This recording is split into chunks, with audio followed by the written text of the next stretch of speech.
Good morning. I am Krishna Priya, working as lecturer in Sir CRR College for Women, Eluru. Today we are dealing zoology paper for 2nd BSc 3rd semester students. The title of this paper is Cytology, Genetics and Evolution. Today we are going to discuss about mitochondria. It is also a cell organelle. Introduction. The mitochondria are thread-like granules. In Greek term, the mito means thread and chondrion means granule.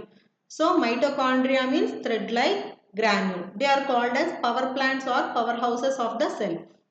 And ఈ మైటోకాండ్రియాని మనం power houses of the cells అని పిలుస్తాం. ఎందుకు పిలుస్తామంటే అది ఎనర్జీగా convert చేస్తుంది కాబట్టి ఈ మైటోకాండ్రియా అనేది ఏటీపీగా కన్వర్ట్ చేస్తుంది, ఎనర్జీని ఇస్తుంది కాబట్టి దీన్ని power houses of the cells అని పిలుస్తాము. It was first observed by Fleming and Kolliker in 1882. First వీళ్ళిద్దరూ అబ్జర్వ్ చేశారు, ఫ్లెమింగ్ అండ్ కాలికర్. తర్వాత ఏం చేశారు, అసలు దీనికి నేమ్ చేశారు మైటోకాండ్రియా అని. ఆ టర్మ్ని మైటోకాండ్రియా అది ఎవరు ఇంట్రడ్యూస్ చేశారు అంటే by బెండా in 1898. Mitochondria is present in both animal and plants, and the shape of the mitochondria change from one to another depending upon physical conditions of the cell. అంటే ఆ cell యొక్క కండిషన్స్ని బట్టి, ఆ cell ఉన్న physical కండిషన్స్ని బట్టి దాని shape అనేది ఒకలా ఉంటుంది. It may be rod shape or ring షేప్లో ఉండొచ్చు, or it may be rounded shape. And the size of the mitochondria is highly variable. Length ఏమో 3 to 10 మైక్రాన్స్ వరకు ఉండొచ్చు, ఆర్ 3 ఉండొచ్చు, 4 ఉండొచ్చు, 5 అలా 3 to 10 మైక్రాన్స్ వరకు ఉండొచ్చు. అండ్ విడ్త్ ఆల్సో 0.2 నుంచి 1.0 మైక్రాన్స్ వరకు ఉండొచ్చు. సో దీని షేప్ మారుతుంది అండ్ ఆల్సో సైజ్ కూడా మారుతుంది.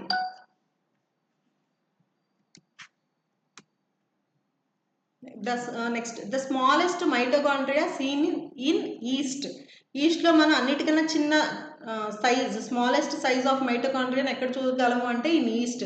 అండ్ ద లార్జెస్ట్ మైటోకాండ్రియాని ఎక్కడ చూస్తామంటే oocytes ఆఫ్ ఆంఫిబియాలో చూస్తాము. They are more abundant in liver and kidney cells. వీటిల్లో ఎక్కువగా ఉంటుంది మైటోకాండ్రియా అనేది. In most cells mitochondria are distributed uniformly throughout the cytoplasm. కొన్ని సెల్స్లో ఏంటంటే ఈ మైటోకాండ్రియా అనేది యూనిఫామ్ సైటోప్లాజం మొత్తం యూనిఫామ్గా డిస్ట్రిబ్యూట్ అయి ఉంటుంది. బట్ ఇన్ సమ్ కేసెస్, కొన్ని కేసెస్లో మాత్రం ఇది ఎలా ఉంటుందంటే it is aggregated around the nucleus. కొన్నిసార్లు మైటోకాండ్రియా అన్ని న్యూక్లియస్ చుట్టూతోనే ఉంటాయి. కొన్ని కేసెస్లో ఏమో సైటోప్లాజం మొత్తం ఉంటుంది అండ్ కొన్ని కేసెస్లో న్యూక్లియస్ చుట్టూతా ఉంటుంది. అండ్ ఇన్ పారామిషియంలో ఎలా ఉంటుంది అంటే they are located beneath the surface of the cell surface దగ్గర ఉంటుంది. And the mitochondria are covered by 2 unit membranes. Namely ఏమి ఉంటాయి మెంబ్రెయిన్స్ అంటే మైటోకాండ్రియాకి అవుటర్ మైటోకాండ్రియల్ మెంబ్రెయిన్ ఉంటుంది and also inner mitochondrial membrane, each measuring about 60 angstroms in thickness. అంటే ఒక్కొక్క membrane మనకి 60 యాంగ్స్ట్రామ్స్ థిక్నెస్లో ఉంటుంది.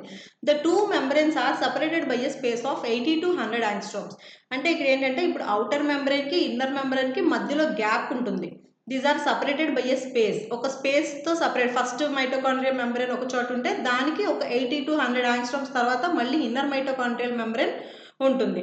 అండ్ ఆ రెండింటి మధ్యలో గ్యాప్ ఎంత అంటే 80 to 100 angstroms. The space between the outer and inner mitochondrial membranes is called outer chamber.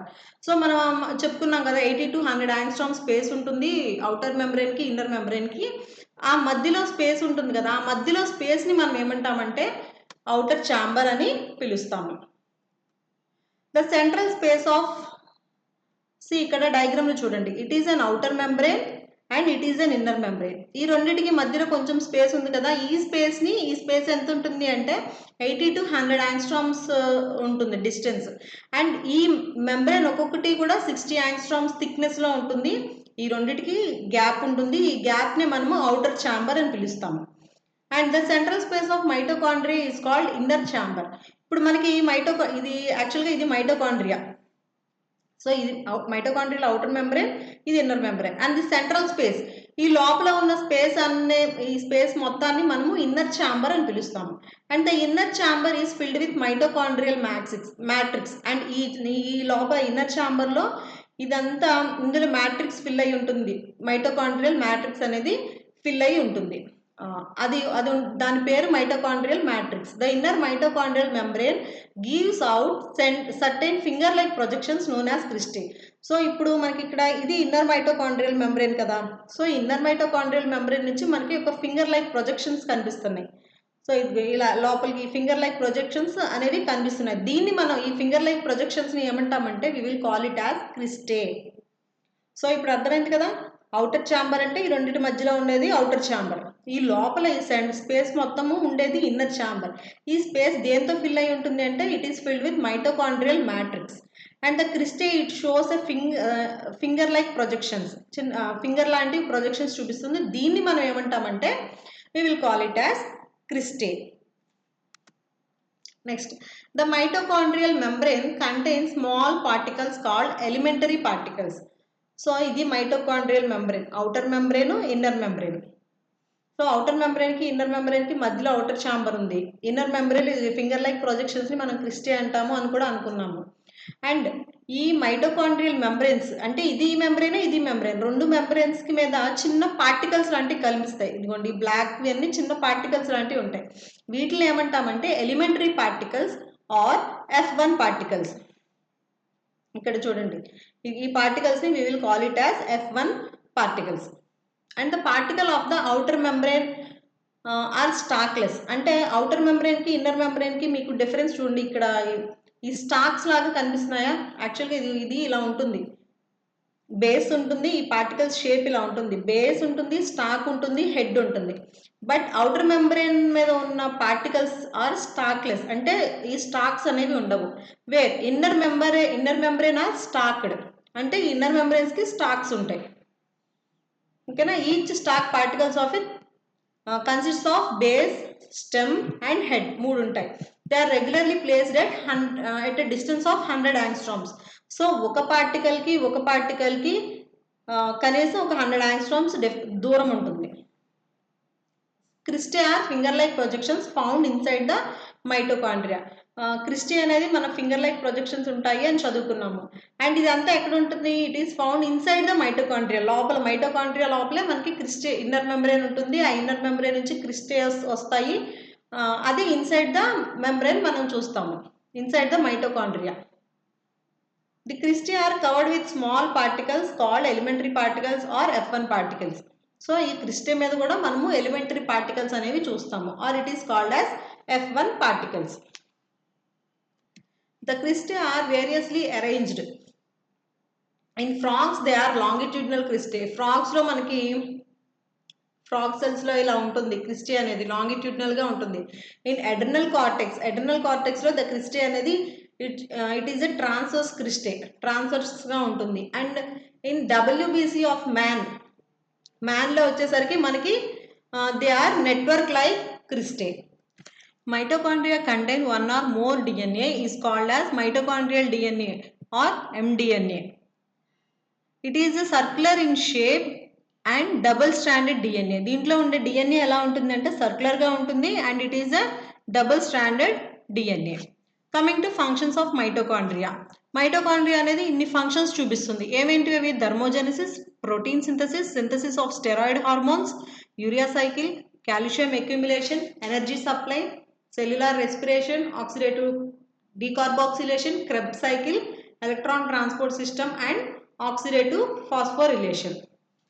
So ఇందులో ఫస్ట్ ఫంక్షన్ ఏంటి అంటే thermogenesis.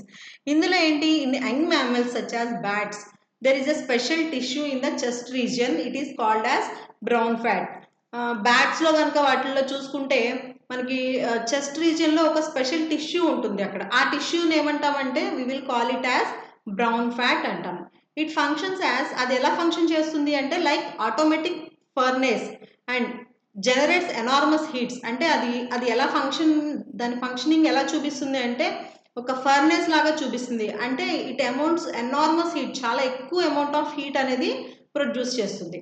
So here mitochondria are concern with the release of heat energy. So అక్కడ ఏమవుతుంది? Heat energy అనేది ఎక్కువగా release చేస్తుంది ఈ mitochondria. Thermogenesis అనేది ఇది ఒక ఫంక్షన్. Next protein synthesis. ఇందులో ఏంటి?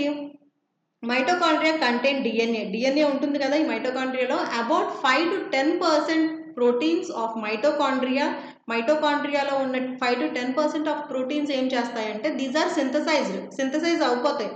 ఎలా అవుతాయి అంటే by mitochondrial jeans. So mitochondrial jeans ద్వారా ఏమవుతుందంటే మైటోకాండ్రియాలో ఉన్న ప్రోటీన్స్ అనేది ఒక 5 to 10% ఆఫ్ ప్రోటీన్స్ మాత్రమే సింథసిస్ జరుగుతుంది. ఎలా సింథసిస్ జరుగుతుందంటే by mitochondrial genes. Next, synthesis of steroid hormones. The early steps in the conversion of cholesterol to steroid hormones in the adrenal cortex. So adrenal cortex లో cholesterol నుంచి steroid hormones కి convert అవుతుంది. And these are catalysed by ఎలా catalyse అవుతాయంటే by mitochondrial enzymes. Next one urea cycle. The first step of urea cycle is the conversion of ornithine to citrulline occurs in మైటోకాండ్రియాలో urea cycle first step ఏంటంటే conversion of ornithine to citrulline. Next energy supply. Mitochondria are the energy plants of the cell. ఎందుకంటే ఇది ఎక్కువ heat energy అని release చేస్తుంది కాబట్టి దీన్ని energy plants of the cell అంటాము. Mitochondria synthesize in energy rich compounds such as ATP. Energy rich కాంపౌండ్స్ని synthesize చేస్తుంది మైటోకాండ్రియా. ఆ ఎనర్జీ రిచ్ కాంపౌండ్స్ ఏంటి అంటే ATP. It is stored inside the mitochondria. The mitochondrial membrane contracts and squeezes out ATP. ఆ membrane ఏం చేస్తుందంటే it contracts and బయటికి squeeze out చేస్తుంది ఏటీపీని. The mitochondria are found in high concentrations. ఎక్కడ మనకి mitochondria high కాన్సన్ట్రేషన్స్లో చూస్తామంటే at the site of active transport where amount of energy is needed. So అలాంటి చోట్ల ఎక్కువ లార్జ్ అమౌంట్ ఆఫ్ ఎనర్జీ ఎక్కడైతే need అవుతుందో అక్కడ మాత్రమే మనం మైటోకాండ్రియా ఎక్కువగా ఉన్నాయి అని చూస్తాము. This happens in kidney cells. ఎక్కువగా ఫస్ట్లో మనం చదువుకున్నాము లివర్ సెల్స్ కిడ్నీ సెల్స్లో ఉంటుంది ఇది అని. So it happens in kidney cells. Next calcium accumulation. One of the important function of mitochondria is accumulation of cations అంటే కాల్షియం. సో ఇందులో ఇది కూడా ఒక మెయిన్ ఫంక్షన్ కాల్షియం అక్యుమిలేషన్. అంటే ఏంటి అంటే ఈ మైటోకాండ్రియా దీని యొక్క ఇందులో ఇంపార్టెంట్ ఫంక్షన్ ఏంటి అంటే ఇది కూడా ఒకటి ఇంపార్టెంట్ ఫంక్షన్ ఏంటి అంటే అక్యుమిలేషన్ ఆఫ్ క్యాటయాన్స్ అంటే కాల్షియంని అక్యుమిలేట్ చేస్తుంది. Calcium can be accumulated in mitochondria several hundred times than the normal values. నార్మల్గా అక్యుములేట్ అయిన దానికన్నా మైటోకాండ్రియాలో మనకి కాల్షియం అనేది ఇంకా ఎక్కువగా అక్యుములేట్ అవుతుంది. And also phosphate also enters along with calcium. So కాల్షియంతో పాటు ఫాస్ఫేట్ కూడా ఎంటర్ అవుతుంది. దిస్ ప్రాసెస్ ఎక్కడ యూజువల్లీ అక్కర్స్ ఇన్ ఎక్కడ జరుగుతుంది మెయిన్గా అంటే ఇన్ ద ఆస్టియోబ్లాస్ట్. అంటే during the formation of bone form అవడానికి కాల్షియం కావాలి కదా బోన్కి. సో ఎప్పుడైతే బోన్ ఫామ్ అవుతుందో అక్కడ ఈ ప్రాసెస్ అనేది యూజువల్గా జరుగుతుంది. Next coming to cell respiration. Mitochondria are the respiratory centres of the cell. They bring about oxidation of various foodstuffs such as carbohydrates, fats and proteins. During ఇవన్నీ it brings about oxidation of various food stuff. ఇది oxidation చేస్తుంది. During oxidation టైంలో ఏంటి అంటే the food stuffs are degraded to ఈ food stuffs అన్నిటికీ oxidation చేస్తుందని చెప్పుకున్నాం కదా. ఈ oxidation these are degraded to ఎలా డిగ్రేడ్ అవుతాయి అంటే to carbon dioxide and water. ఈ రెండు కింద డిగ్రేడ్ అవుతాయి with the release of energy. So దాంతోపాటు ఎనర్జీ కూడా బయటికి రిలీజ్ అవుతుంది. This energy is utilised by the mitochondria for the synthesis of ATP. So ఈ మైటోకాండ్రియా ఏం చేస్తుందంటే ఈ ఎనర్జీని కూడా రిలీజ్ అయిన ఎనర్జీని కూడా యూటిలైజ్ చేసుకుంటుంది. ఎందుకు? ఫర్ ద సింథసిస్ ఆఫ్ ఏటీపీని సింథసిస్ చేసుకోవడానికి యూటిలైజ్ చేస్తుంది. As mitochondria synthesize the energy rich compounds it is called as power house of the cells. So ఏటీపీని సింథసిస్ చేస్తుంది ఎనర్జీని తీసుకొని, కాబట్టి మనం దీన్ని ఏమంటామంటే power house of the cell అని అంటాము. The cell respiration. సో ఈ రెస్పిరేషన్లో it involves in the following steps. ఏమేంటి అంటే glycolysis, oxidative decarboxylation, Krebs cycle, electron transport system and oxidative phosphorylation. ఇవన్నీ సెల్ రెస్పిరేషన్లోకి వస్తాయి. So first one glycolysis. Glycolysis ఎక్కడ జరుగుతుంది? Inside the cytoplasm but outside the mitochondria. అంటే ఇప్పుడు మనకి cell ఉంది, సెల్ మొత్తంలో సైటోప్లాజంలో ఏముంటుంది? మైటోకాండ్రియా ఉంటుంది, ఇంకా కొన్ని వేరే సెల్ ఆర్గనల్స్ ఉంటాయి. ఈ గ్లైకాలసిస్ ప్రాసెస్ అనేది ఎక్కడ జరుగుతుంది అంటే inside the cell, inside the cytoplasm, but outside the mitochondria, అంటే సెల్ లోపల జరుగుతుంది. It does not require oxygen. ఈ ప్రాసెస్ జరగడానికి ఆక్సిజన్ అక్కర్లేదు. ఎందుకు? ఆక్సిజన్ అక్కర్లేదు. సో దాన్ని మనం ఏమంటామంటే ఎనరోబిక్ ప్రాసెస్ అంటాం. ఎనరోబిక్ అంటే does not require oxygen. Glycolysis converts glucose into pyruvic acid. గ్లూకోజ్ని పైరువిక్ యాసిడ్గా కన్వర్ట్ చేస్తుంది. డ్యూరింగ్ గ్లైకాలసిస్, ఇది జరిగేప్పుడు, గ్లైకాలసిస్ జరిగేప్పుడు ఇక్కడ మనకి 2 హైడ్రోజన్ పెయిర్స్ అనేవి బయటకు రిలీజ్ అవుతాయి.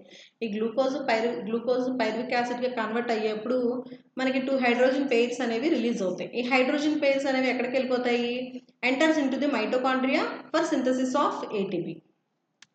Next one, oxidative decarboxylation. The pyruvic acid produced during glycolysis enters the mitochondria. First స్టెప్లో చదువుకున్నాం కదా, పైరువిక్ యాసిడ్ అనేది ప్రొడ్యూస్ అవుతుంది డ్యూరింగ్ గ్లైకాలసిస్ ప్రాసెస్లో. It enters the mitochondria. తర్వాత ఏమవుతుంది? It is degraded into acetyl కోయే.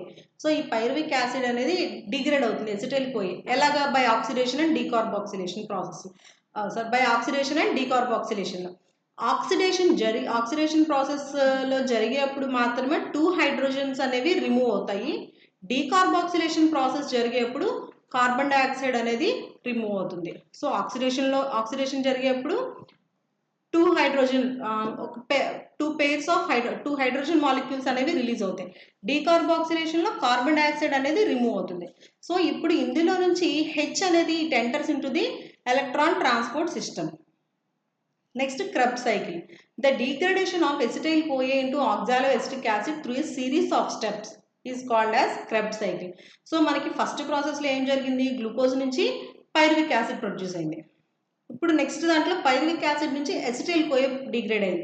ఇప్పుడు ఏంటి? క్రెబ్ సైకిల్లో ఎసిటైల్ కోయే నుంచి ఆక్సాలోఎసిటిక్ యాసిడ్ వస్తుంది. ఎలా వస్తుంది? Through a series of steps. కొన్ని స్టెప్స్ వస్తాయి. దాన్ని మనం ఏమంటామంటే we will call as Krebs cycle. It is an aerobic process. Aerobic process అంటే ఇందాక మనం ఏం చదువుకున్నాం? ఎనరోబిక్ అంటే it does not require oxygen. ఇక్కడ ఎరోబిక్ అంటే it requires oxygen.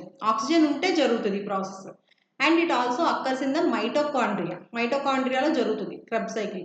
It releases 4 pairs of hydrogen and 1 ATP molecule. The hydrogen pairs enters into the electron transport system. So ఇప్పుడు మనకి ప్రతి ప్రాసెస్లో ఇన్ ద గ్లైకాలసిస్లో ఆక్సిడేటివ్ డీకార్బాక్సిలేషన్, క్రెబ్ సైకిల్లో hydrogens అనేవి మనకి రిలీజ్ అయ్యాయి. ఈ హైడ్రోజన్స్ అన్ని ఎక్కడికి వెళ్తాయి అనుకున్నామంటే ఎలక్ట్రాన్ ట్రాన్స్పోర్ట్ సిస్టంలోకి వెళ్ళిపోతాయి అనుకున్నాం. Next, electron transport system. The hydrogen pairs released, మనం ఇప్పుడే అనుకున్నాం కదా, గ్లైకాలసిస్లో వచ్చింది, ఆక్సిడేటివ్ డీకార్బాక్సిలేషన్లో రిలీజ్ అయ్యాయి, అండ్ ఆల్సో క్రెబ్ సైకిల్. వీటిల్లో రిలీజ్ అయిన హైడ్రోజన్ పేర్స్ అన్ని these are oxidize in electron transport system to produce. ఎలా ప్రొడ్యూస్ అవుతుంది? Water, H2O with the release of ఏటీపీని రిలీజ్ చేస్తుంది. Oxidative phosphorylation. The oxidative phosphorylation takes place in ETP particles. ఈ ETP పార్టికల్స్లో జరుగుతుంది oxidative phosphorylation అనేది. And ఈ ETP particles అనేవి ఎక్కడ ఉంటాయంటే మైటోకాండ్రియల్ మెంబ్రేన్లో ఉంటాయి. సో మైటోకాండ్రియల్ మెంబ్రేన్లో ఉన్న ఈటీపీ పార్టికల్స్లో ఆక్సిడేటివ్ ఫాస్ఫోరిలేషన్ జరుగుతుంది. ఈటీపీ పార్టికల్స్లో ఏమేమి ఉంటాయి అంటే సైటోక్రోమ్స్ బి ఉంటుంది, సి ఉంటుంది, ఏ ఉంటుంది, and A3, FAD and ubiquinone. So ETP పార్టికల్స్లో ఉండేవన్నీ cytochromes A, B, C, A3, FAD and ubiquinone. All these compounds together constitutes an electron transport system. So ఇవన్నీ కలిస్తే మనకి electron transport system. Next, oxidative carboxylation. So ఈ పైన oxidative phosphorylation వరకు మనకి ఇన్ని 5 స్టెప్స్ ఎందులో జరుగుతాయి అంటే సెల్ రెస్పిరేషన్లో జరుగుతాయి. అండ్ నెక్స్ట్ ఈ ఆక్సిడేటివ్ కార్బాక్సిలేషన్ అనేది మైటోకాండ్రియల్ ఫంక్షన్లో ఇదొకటి. It is a process of oxidation where pyruvic acid is converted into acetyl coenzyme A. So ఇక్కడ ఏం జరుగుతుందంటే ఆక్సిడేటివ్ కార్బాక్సిలేషన్లో పైరువిక్ యాసిడ్ అనేది ఎసిటైల్ కోఏ కింద కన్వర్ట్ అవుతుంది. Pyruvic acid forms from, pyruvic acid అనేది మనకి ఎలా ఫామ్ అవుతుంది? ఇది దేని నుంచి ఫామ్ అవుతుంది అంటే ఫ్రమ్ గ్లూకోజ్ నుంచి గ్లైకాలసిస్ ప్రాసెస్ ద్వారా మనకి పైరువిక్ యాసిడ్ అనేది ఫామ్ అవుతుంది. ఇట్ అక్కర్స్ ఇన్ ఎక్కడ జరుగుతుంది అంటే only in cytoplasm. And the pyruvic acid produced in the cytoplasm enters the elementary particles located outer membrane of the mitochondria. And ఈ pyruvic acid produce అయింది కదా, ఈ pyruvic acid ఎక్కడికి వెళ్తుంది మనకి అంటే ఇందాక మనం చదువుకున్న అవుటర్ మెంబ్రేన్లో ఎలిమెంటరీ పార్టికల్స్ ఉంటాయి అని, అందులోకి వెళ్తుంది pyruvic acid. This particles contains complex enzyme. And ఏముంటుంది ఆ పైరువిక్ యాసిడ్ అనే దాంట్లో ఏ ఎంజైమ్ ఉంటుంది అంటే పైరువిక్ యాసిడ్ డిహైడ్రోజనేజ్ అనే ఎంజైమ్ ఉంటుంది. And this pyruvic acid it undergoes decarboxylation and oxidation. Decarboxylation జరిగేప్పుడు ఏమవుతుంది, కార్బన్ డైఆక్సైడ్ CO2 అనేది రిమూవ్ అయిపోతుంది. ఆక్సిడేషన్ జరిగేప్పుడు 2 హైడ్రోజన్ ఆటమ్స్ అనేవి రిమూవ్ అయిపోతాయి. యాజ్ ఎ రిజల్ట్ ఫైనల్గా మనకి ఏమొస్తుందంటే పైరువిక్ యాసిడ్ అనేది ఎసిటైల్ కోయేగా కన్వర్ట్ అవుతుంది. Next Krebs cycle.